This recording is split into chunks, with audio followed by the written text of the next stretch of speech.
So I take the cutout template, place it on the felt, and trace around it with a soft pencil. You can also do this with a pen. I don't make the line too thick, just enough so that it's visible.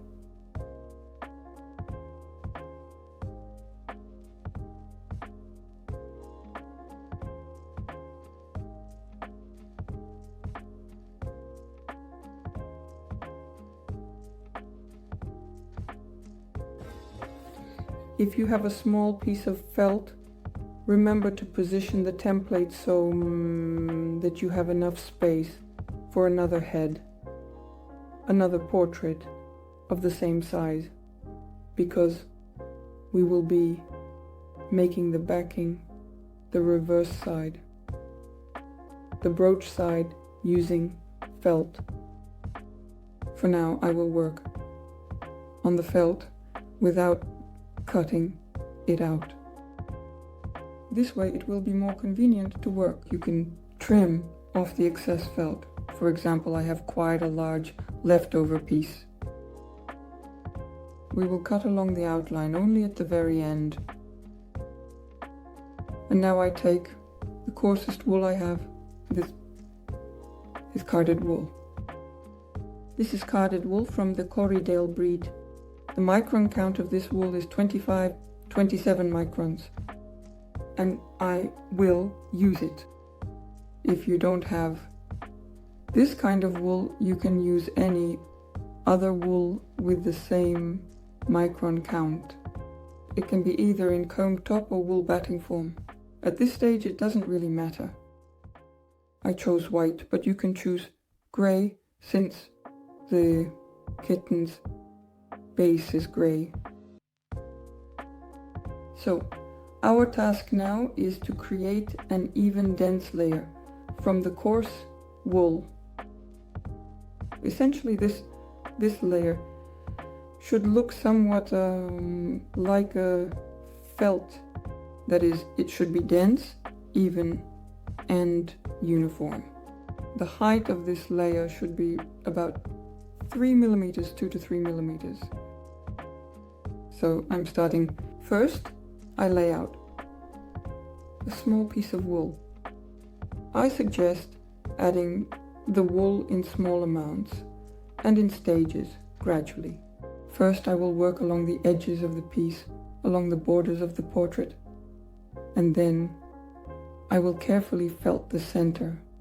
So I've placed the wool, and now with deep movements of the needle, I gently and carefully push the fibers inward along the outline.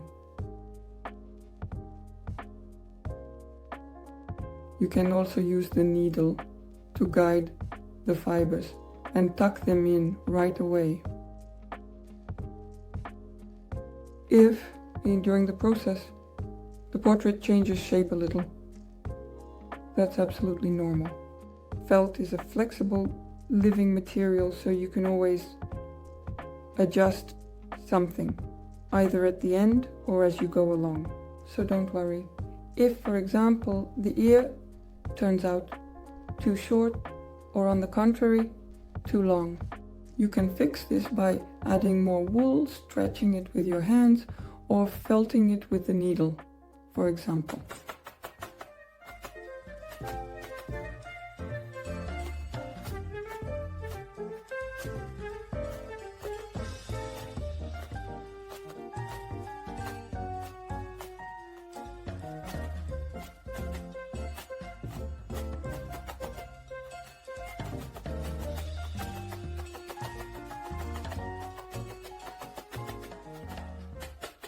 I'll carefully secure the wool a bit and make a few gentle movements so it doesn't get in my way. I'll take another extra piece of wool and I can fold it into the shape I need.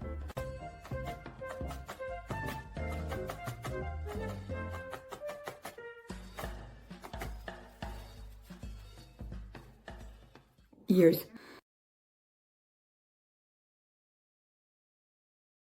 I fold them into a triangle shape. I also work along the edges, along the line.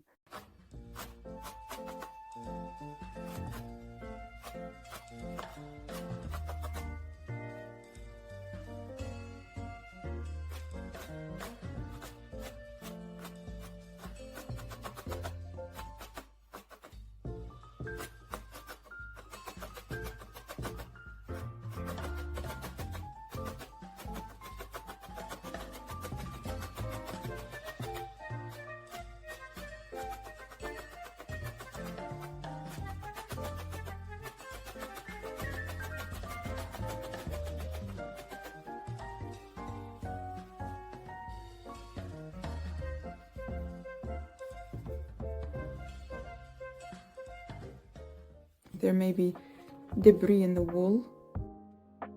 I remove it as I go. Use your finger to help shape the wool. After I've outlined the edges, by the way, now you can carefully remove the work from the mat. The work sticks slightly to the mat, so you need to lift it up from time to time and continue felting. Now I fill in the center with dynamic deep movements. If you have holders for 2 needles or 2 working needles, you can tie them together with a small hair elastic and work with both needles. At this stage, that will be comfortable and appropriate. I placed the sample to check if the lines match up. One ear turned out to be longer. I can adjust it right on the felt.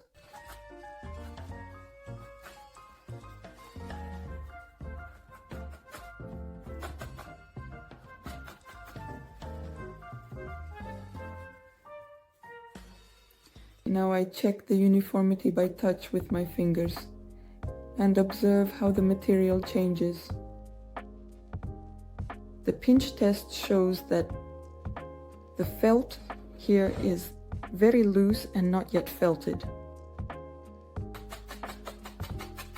So I continue felting, and I'll also add about the same layer of wool on top, so the brooch will be a little thicker.